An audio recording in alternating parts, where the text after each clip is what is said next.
Welcome back. This is Dr. Teresa Toscano, your resident speech therapist specializing in infant feeding and lactation.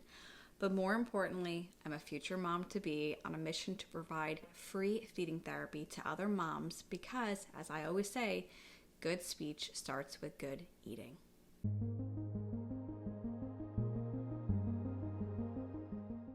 Okay, so today I want to talk about bottle nipples.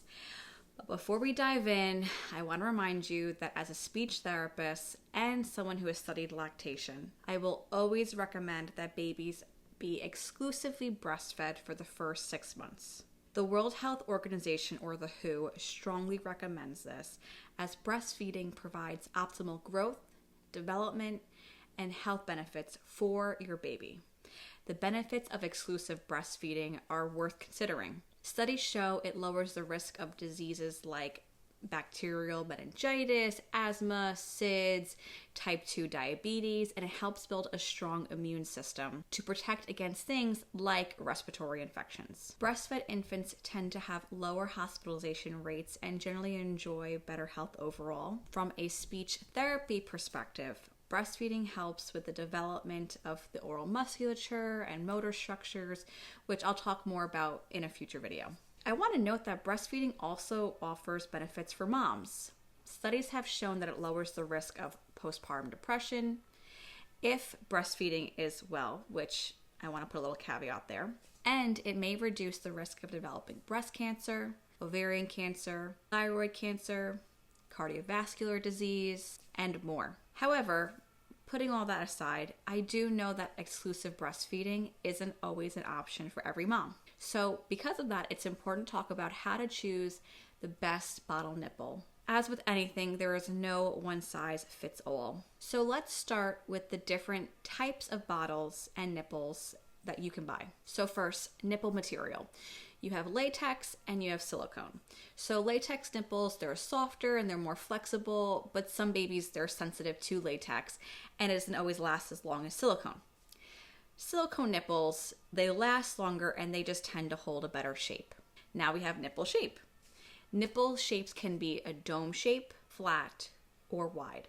A flat or wide nipples tend to mimic a mother's breasts. Now you have nipple flow rates. So essentially you get nipples that have a slow, medium, or fast flow rates. Typically infants start with a slow rate and then they transition more to a faster rate as they just develop their skills. So I do want to say that I know sometimes you want parents to try to cut some corners here and there. Things are expensive. And a lot of times what I hear is that parents will, in order to not buy the next flow nipple, they like to just make the nipple they have, the hole a little bit bigger. Like they'll put a needle in and they'll just try to make it bigger. There are not enough words for me to discourage parents from doing that. Please don't do that. I beg you, please do not try to make the bottle nipple hole bigger. It is just a no. When I have parents, they say that they do that. I try to be kind, but I'm like, please don't do that, because what happens is there are nipples that are created specifically for certain sizes, and when you do that, you're potentially damaging the mechanism of that nipple. So please, just don't do that. I know it stinks, just go buy a different nipple. Sorry. So let's talk about the bottle material. So first we have plastic bottles, and the benefits of those are that it's lightweight and that they don't break if they drop. Then you have glass bottles, which there's no concern about BPA at all, but a downside is that they can break if they drop. So some brands do sell plastic sleeves, just something to protect them.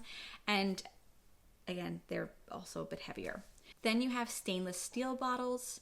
So those are durable, they're lightweight, they won't break, but they do tend to be more expensive. And then lastly, we have disposable bottles that have a plastic liner that after every use, you discard them. You put the formula or the breast milk in. As the baby drinks, the liner collapses, and this also can help preventing with air bubbles, so something to think about. But it's a one-time use. I have different bottle shapes and sizes. So the standard bottles, they're straight or they're slightly rounded. You have an angle neck bottle, which are designed with a unique shape to help with latching. You have wide bottles, which are short and squat. And then you have vented bottles that are supposed to help with air bubbles. Now, how do we choose the best bottle and nipple for our baby? We've discussed all the options, all the materials, all the sizes, but how do you choose the best bottle? As many of you know, the market is flooded with choices, but the key is finding a nipple that fits your baby's mouth. If your baby has a smaller mouth, I would opt for a smaller, shorter nipple. If your baby has a larger mouth, a longer nipple might be more appropriate. In my professional opinion, it's better to go for a nipple that's slightly too short than too long. A nipple that's too long could lead to an improper movement of the tongue that affects the development and the pattern of your baby's mouth. For example, tongue thrust or exaggerated tongue protrusion could occur. Signs that the nipple might be too long include your baby not being able to maintain a latch, or the nipple keeps moving in and out of their mouth while they're drinking. So here's a quick test to troubleshoot. While your baby is feeding, gently support their cheeks. If the nipple stops moving in and out of their mouth, the nipple length is not the problem. This just means that your baby needs a little more support in learning to use the muscles of their jaw, cheeks, and lips. If you provide cheek support and the nipple still moves in and out of the baby's mouth, it's time to try a different size and shape that fits your baby's mouth better. So how do you provide the cheek support? It's very simple. Place your thumb gently on one cheek and your index finger on the other. Apply gentle but firm pressure inward, slightly towards your baby's lips. This will help flare their lips and keep the latch secure. So as I mentioned earlier, nipples come in various shapes. Many nipples are round, which I prefer because they promote tongue cupping, which is a really natural movement that promotes really good oral development. Now you'll know you found the right nipple when your baby maintains a good latch. What does that mean? A good latch means that your baby's lips are securely around the flared or the latch area of the nipple, which is the part that extends from the actual teat. If your baby is using the correct size nipple but still struggles with the latch, it could indicate a jaw weakness or another issue.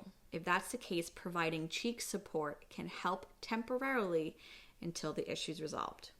Now, let's talk about the bottles and nipples that I, along with many other moms and speech therapists, recommend. So as the speech therapist, if usually, again, I'm seeing a baby that's having some feeding issues, a lot of my colleagues, including myself, recommend Dr. Brown's. In general, the bottle is highly recommended because the shape does mimic a mother's breast. It has a venting system that helps with colic, and it's been tested over the years by many healthcare providers. But looking at mommy forums, a lot of times moms really enjoy recommending the Nuke Simply Natural baby bottles. These are great for breastfed babies transitioning to bottle feeding. There are multiple holes on the nipple, which makes the flow more like breastfeeding, which is a lot of times why moms swear by it.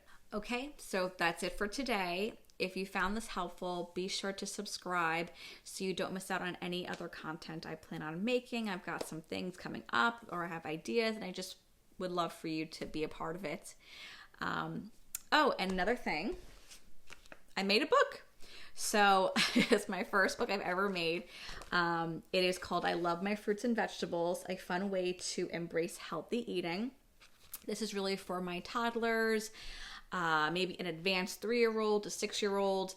It is an interactive book that involves coloring, dot to dot, and a motivational book to help picky eaters start eating their fruits and vegetables. So I just want to give you a little sneak peek.